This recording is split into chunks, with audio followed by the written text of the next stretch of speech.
Hello everyone, welcome to this channel. तो अब आप एक मेडिको के लाइफ में एंटर करने वाले हो, जिसके लाइफ में सिर्फ दो चीज़ें हैं, पिछला सेमेस्टर और उस सेमेस्टर को ख़त्म होने के बाद अगला सेमेस्टर। तो फोर्थ सेमेस्टर में ऑलमोस्ट 2 वीक्स का एग्ज़ाम देने के बाद, जिसके अंदर 5 थ्योरी और 5 प्रैक्टिकल्स था, और हाँ, हमारे प्रैक्टिकल CMFM के भी होते हैं। उसके बाद मुझे खुद के लिए 2-3 दिन निकालने का मौका मिला, जिसमें मैं अपने फ्रेंड के साथ दार्जिलिंग ट्रिप पे गया था। और आप लोग सब जानते ही हो कि अच्छा समय ज़्यादा दिनों तक नहीं रहता। तो here I am finally in 5th semester.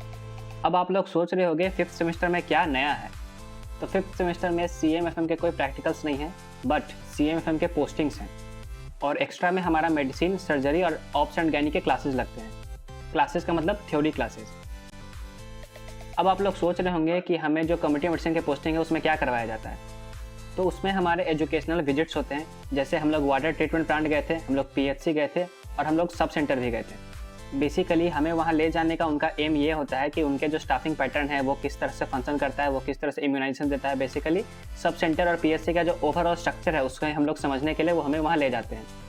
और वहाँ जाने के बाद हम वहाँ के CHO, वहाँ के आशा वर्कर, वहाँ के आंगनवाड़ी वर्कर, ये सब वगैरह से हम बात करते हैं। आंगनवाड़ी वर्कर आंगनवाड़ी सेंटर में होते हैं और हम लोग ओल्ड एज होम भी गए थे। और इन सब विजिट्स के बाद हमें अपना लॉग बुक मेंटेन करना पड़ता है, जो हमें कम्युनिटी मेडिसिन डिपार्टमेंट के द्वारा दिया गया है। और जो एक्स्ट्रा सब्जेक्ट्स हैं जैसे मेडिसिन, सर्जरी और ऑप्स एंड गायनी, उसके जो लेक्चर्स हैं वो तो मैं प्रिपेयर से देख ही लेता हूँ। इनके लेक्चर्स बहुत क्रिस्प और इजी टू अंडरस्टैंड, और सर्जरी और ऑप्स एंड गायनी का भी जो लेक्चर है वो बहुत ही ज़्यादा इजी टू अंडरस्टैंड है और बहुत ही ज़्यादा स्टूडेंट फ्रेंडली है। और पैथोलॉजी में हमारा 95% सिलेबस खत्म हो चुका है। तो अभी हमारा बोन चल रहा है। बोन की ऑलमोस्ट सिर्फ 1 क्लासेस बची हुई है। तो आप स्क्रीन पे देख सकते हो कितने अजीबोगरीब नाम रहते हैं पैथोलॉजी में। बोन ट्यूमर्स के हैं, जैसे कि ऑस्टियोसार्कोमा, कॉन्ड्रोसार्कोमा, ऑस्टियोब्लास्टोमा, ऑस्टियोइडोस्टोमा, मतलब ये सारे नाम इतने कंफ्यूजिंग है, इसीलिए शायद पैथो सबसे हार्ड सब्जेक्ट माना जाता है सेकंड ईयर का। और ये सिर्फ हार्ड ही नहीं है, बहुत वास्ट भी है, बट क्या ही करें, दैट्स लाइफ। आधा हाफ जाता है मेरा कॉलेज में और आधा हाफ जाता है मेरा हॉस्टल में। 4th सेमेस्टर खत्म हुआ ही था कि हमारे 5th सेमेस्टर का जो एग्जामिनेशन शेड्यूल है वो हमारे ईमेल पे आ गया। आप स्क्रीन पे देख सकते हो। तो ये बहुत ही ज़्यादा हाई टाइम है कि मैं पढ़ाई शुरू कर दूँ।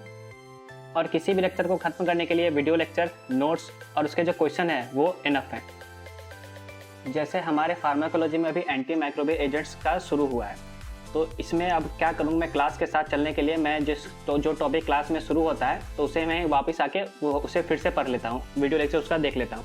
मेरा वीडियो लेक्चर देखने का एक पैटर्न है, जैसे कि मैं कुछ वीडियो लेक्चर देख रहा हूँ और उसके साथ साथ मैं अपने नोट्स भी बनाता हूँ साथ साथ। अगर आप साथ साथ नोट्स नहीं बनाओगे तो आपको पता नहीं चलेगा, एक आइडिया नहीं मिल पाएगा कि आप क्या पढ़ रहे हो। उसके साथ साथ अगर आप नोट्स बनाते हो तो आपको एक ओवरव्यू आइडिया मिल जाता है वो उस सब्जेक्ट को कैसे पढ़ना है, उस सब्जेक्ट के अंदर क्या है। और एंटी माइक्रोबियल्स मुझे बहुत टफ लगता है CNS के बाद फार्माकोलॉजी में।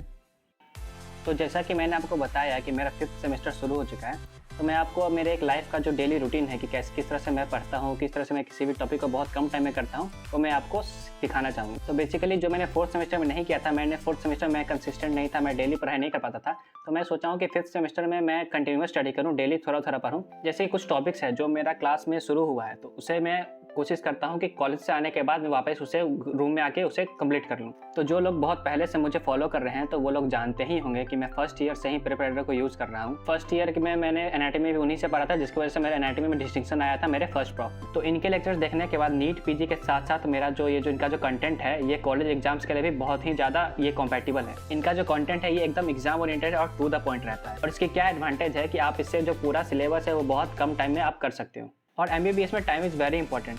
अगर किसी भी टॉपिक को आप बहुत जल्दी कर लेते हो तो इससे आपको उसके और ज़्यादा टाइम मिलता है उसके रिवीजन करने के लिए। तो लेक्चर देखने के बाद और लेक्चर देखने के साथ साथ ही मैं नोट्स बनाते रहता हूँ, और लेक्चर देखने के बाद या लेक्चर देखने के साथ साथ ही मैं नोट्स बनाते रहता हूँ। और मान लीजिए मेरा कुछ पॉइंट्स मिस हो गया नोट्स बनाने में, जो वीडियो का इन ऐप नोट्स है उसे मैं वापस खोलता हूँ और वहाँ से मैं दोबारा अपने जो नोट्स मिस हो गए या जो इंपॉर्टेंट पॉइंट्स है और कुछ बहुत ही अच्छा निमोनिक्स है, कुछ प्रीवियस ईयर क्वेश्चंस है या कुछ इंपॉर्टेंट इन्फॉर्मेशन के बॉक्सेज हैं, वो सब मैं अपने नोट्स में ऐड कर लेता हूँ। और टॉपिक खत्म करने के बाद मैंने कितना समझा, मुझे कितना रिटेन हुआ, उसे टेस्ट करने के लिए मैं जो इसी टॉपिक का जो सेम टॉपिक का जो क्वेश्चन बैंक है वो मैं सॉल्व करता हूँ। तो ये मुझे ओवरऑल एक बहुत अच्छा अंडरस्टैंडिंग देता है, बहुत अच्छा इंसाइट देता है मुझे खुद में कि मैं कितना समझा, मैं कितना पढ़ पाया और मैं कितना रिटेन कर पाया। और मान लेते कुछ क्वेश्चन मेरा गलत हो गया तो उसे कैसे, तो उसमें मैंने क्या गलती की उसे समझने के लिए उसके जो क्वेश्चन है उसके नीचे ही उस आंसर का एक्सप्लेनेशन होता है, जिससे दोबारा मुझे कहीं दोबारा सर्च नहीं करना पड़ता, जिससे मेरा बहुत ज़्यादा टाइम सेव होता है। तो जो क्वेश्चंस मेरे गलत हुए हैं उनका आंसर मैं उसके जो नीचे दिए हुए एक्सप्लेनेशन है उसी से पढ़ लेता हूँ। और मान लेते कहीं मुझे कन्फ्यूजन आया तो वहाँ के जो ट्रेजर्स है जो वहाँ दिए हुए हैं मैं उसे फॉलो करता हूँ। तो इस तरह से मैं अपना टाइम बचाता हूँ और साथ साथ ही इफेक्टिव स्टडी भी करता हूँ। तो इसी तरह से मैं अपने पर्सनल लाइफ और प्रोफेशनल लाइफ से डील कर रहा हूँ। मेरा 5th सेमेस्टर का एग्जाम नवंबर में है और मेरे सेकंड प्रोफेशनल का एग्जाम जनवरी में शुरू होगा। तो तब तक मुझे अपना पूरा जो सिलेबस है उसे कंप्लीट करना है। तो अगर आपको ये वीडियो अच्छा लगा और आप मेरे सफ़र में जुड़ना चाहते हैं तो मैं आपसे रिक्वेस्ट करूँगा कि आप इस चैनल को सब्सक्राइब करें। अगर आपको ये वीडियो अच्छा लगा तो इस वीडियो को शेयर करें। और अगर आपने मेरे पुराने वीडियोज़ नहीं देखे तो आप ज़रूर जाकर उस वीडियो पर क्लिक करें। मैं उम्मीद करूँगा कि आपको बहुत मज़ा आएगा।